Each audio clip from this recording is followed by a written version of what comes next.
কিছুদিন আগে আমি একটা ভিডিও তৈরি করছিলাম কিভাবে আপনারা ফ্রিতে একটা মাস্টার কার্ড তৈরি করবেন। তার পরবর্তী ভিডিওতে আমি দেখিয়েছিলাম কিভাবে সেই মাস্টার কার্ড দিয়ে আপনারা স্টোর কিনবেন, Facebook ব্লু ভেরিফাই নিবেন এবং YouTube প্রিমিয়াম কিনবেন। তো সেই ভিডিও দেখানোর পরে আপনারা সেখানে বলছেন যে আপনারা ১ মাস ফ্রিতে নেওয়ার পর কিভাবে সেই মাস্টার কার্ডটা আপনারা Facebook থেকে রিমুভ করবেন। তো আজকের ভিডিওতে আমি আপনাদের দেখাবো Facebook থেকে কিভাবে আপনারা মাস্টার কার্ড রিমুভ করবেন। আর যদি Facebook থেকে আপনারা মাস্টার কার্ড রিমুভ না করেন এবং আপনার অ্যাকাউন্টে যদি ডলার না থাকে, আমার মতো বারবার আপনাকে এরকমের ফিল্ড মেসেজ দেওয়া হবে এবং পরবর্তীতে একসময় আপনার এই মাস্টার কার্ডটি যেকোনো সময় ডিজেবল হয়ে যেতে পারে। তো সেক্ষেত্রে ইউটিউব অথবা গুগল থেকে কোনো কিছু ক্রয় করার পর অবশ্যই আপনারা সেখান থেকে মাস্টার কার্ডটি রিমুভ করে নিবেন। তো সেক্ষেত্রে সরাসরি চলে যাবেন প্লে স্টোরে।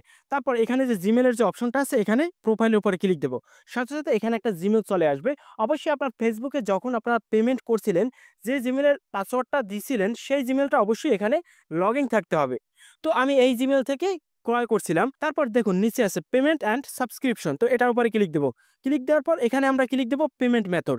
এখানে কিন্তু আমাদের যে মাস্টার কার্ড আছে এটা কিন্তু দেখাচ্ছে। তো এখান থেকে আমরা মাস্টার কার্ডটি রিমুভ করতে পারবো না। সেক্ষেত্রে আমি আবার পুনরায় ব্যাক দিব। ব্যাক দিয়ে আবার পুনরায় আমি এই জিমেলটার উপরে ক্লিক দেব। তারপর দেখুন এখানে লেখা আছে গুগল অ্যাকাউন্ট। তো এটার উপরে ক্লিক দেব। সাথে সাথে আমাদের এই অ্যাকাউন্ট সেটিং এ নিয়ে যাবে। এখান থেকে আমরা পাশ থেকে চলে যাব পেমেন্ট অ্যান্ড সাবস্ক্রিপশন। এটার উপরে ক্লিক দেব। সাথে সাথে এখানে আমাদের যে মাস্টার কার্ডটি এড করছিলাম সেই মাস্টার কার্ডটি এখানে দেখাবে। তারপর এখানে যে অ্যারো চিহ্নটি আছে এটার উপরে ক্লিক দেব। দেওয়ার সাথে সাথে এই কার্ডটি কিন্তু চলে আসছে, দেখুন দেখা যাচ্ছে। তারপর উপরে যে 3 ডট আছে এটার উপরে ক্লিক দেব। দেওয়ার পর দেখুন নিচে আছে রিমুভ পেমেন্ট মেথড। এটার উপরে ক্লিক দেব এবং রিমুভের উপর ক্লিক দেব। সাথে সাথে এখান থেকে কার্ডটি আমাদের রিমুভ হয়ে যাবে।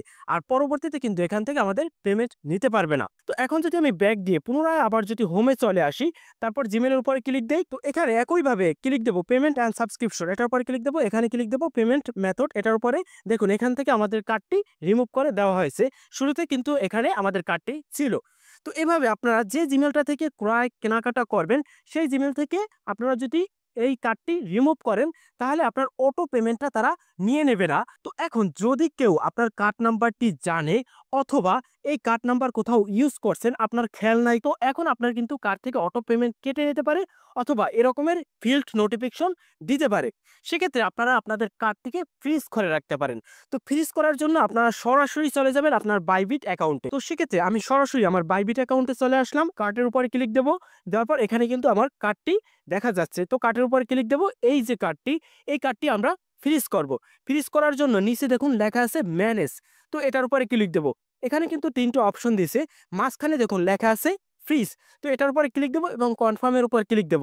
দেওয়ার সাথে সাথে এই কার্ডটি কিন্তু ফ্রিজ হয়ে যাবে।